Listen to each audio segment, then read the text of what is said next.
This time, it's not the demogorgon. From the Upside Down and beyond, fans have been going wild trying to guess what will happen in the much-awaited, heavily delayed 4th season of Stranger Things. The show that is notorious for giving wild clues that are only discovered later has dropped yet another hint as to who might be the big bad guy in the possible series finale. Welcome and welcome back to the #1 home for film and television lovers everywhere. What's going on?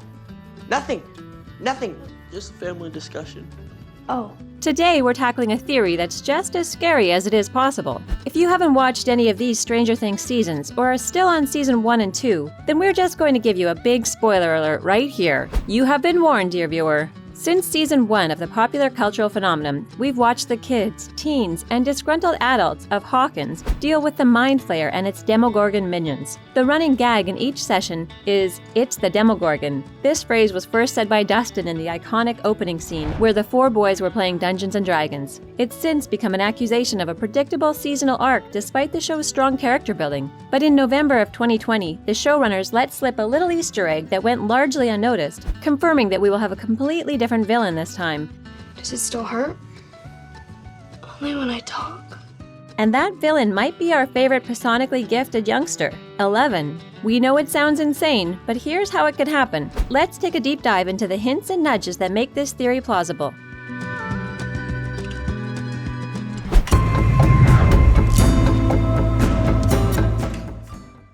Theories that may make Elle the true villain of Season 4. Perhaps the biggest hint was the snippet posted on Stranger Things' official Instagram page back in November of 2020. As a dice is rolled, it lands on the number 11. The caption reads, "It's not the demogorgon. Happy Stranger Things Day." If you remember, in Season 1's first episode titled The Vanishing of Will Byers, Will rolls a 7, which meant the demogorgon got him. He didn't cast protection. After that, he was sucked into the Upside Down.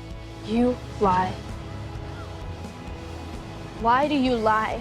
In this Instagram clip, the dice lands on 11, the number tattooed on Elle's wrist. This has led some fans and sleuths to decipher the message to mean Elle will be the next and possibly final villain in Season 4. There's been a lot of talk from fans and showrunners, the Duffer brothers, of Season 4 possibly being the last season. They'd said they don't intend for the show to go past Season 5, and that Elle sacrificing herself for her friends was always the endgame. Yikes. So if this is the final showdown, then no other villain would suffice but Elle, which would be very sad. But there's more evidence that shows Elle might have been the unknown villain all along. Insert gasping faces and a catchy villain theme song a la WandaVision here. Let's look at the 3 biggest theories that support Elle as the true and final villain.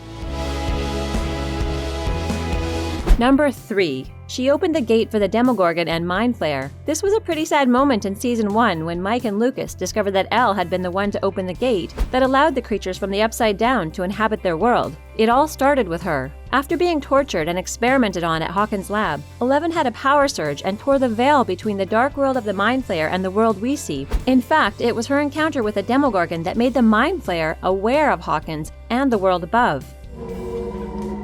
Mike, is everything okay?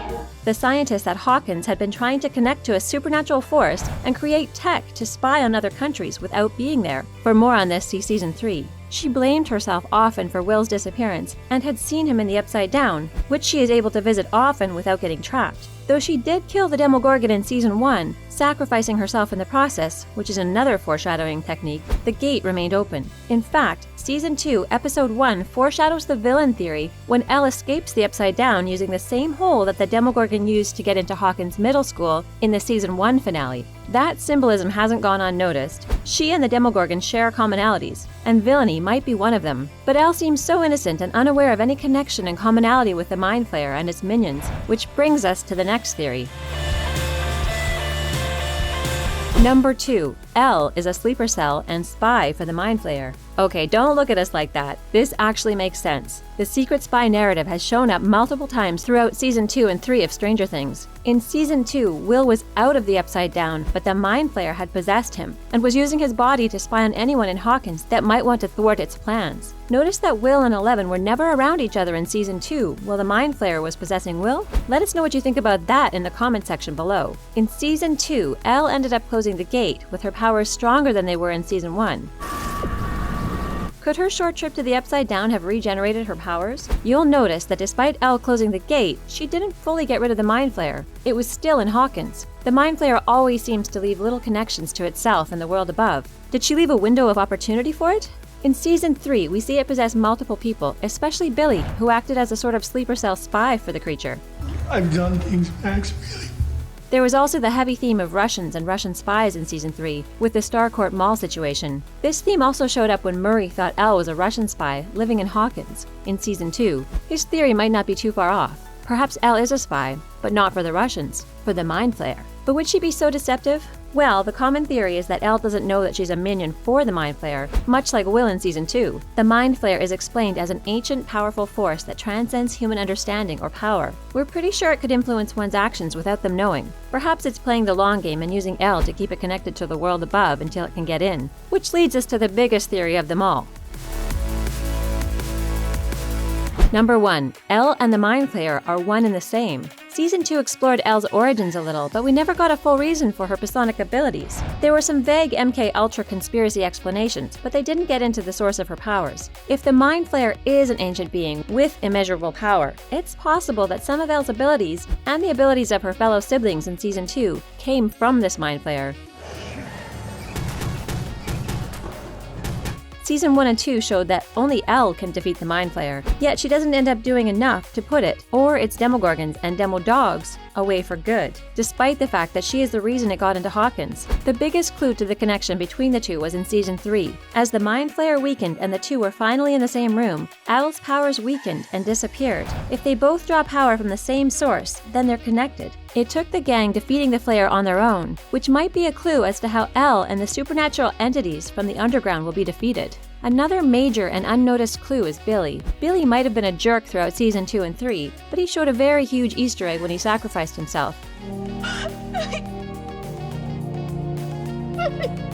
Using the strength that the mind flayer gave him to defeat the flayer itself. This little move showed us that the only thing that can defeat the flayer is itself. Whatever defeats it has a little or a lot of itself in it. This possibly means that Elle and the flayer are one and the same. They've been acting simultaneously in a bizarre yin and yang balance. Elle keeps the mind flayer in town, knowingly or unknowingly, and the mind flayer allows itself to be represented through Elle and her powers. If you destroy the mind flayer, you destroy Elle and vice versa. They both showed up in Hawkins at the same time and both experienced power drops in Season 3 as well. Perhaps Elle has subconsciously been keeping remnants of the flayer around because it's how she's been surviving. This strange symbiotic relationship seems to have been served when Elle lost her powers, but something tells us she will regain them in Season 4, and they'll be bigger than ever.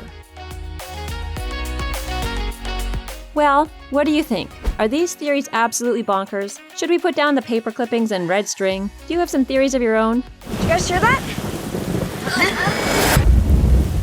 Feel free to let us know in the comment section, and if you like this video, then give it a big thumbs up, and don't forget to subscribe for more videos just like this. See you in the next one.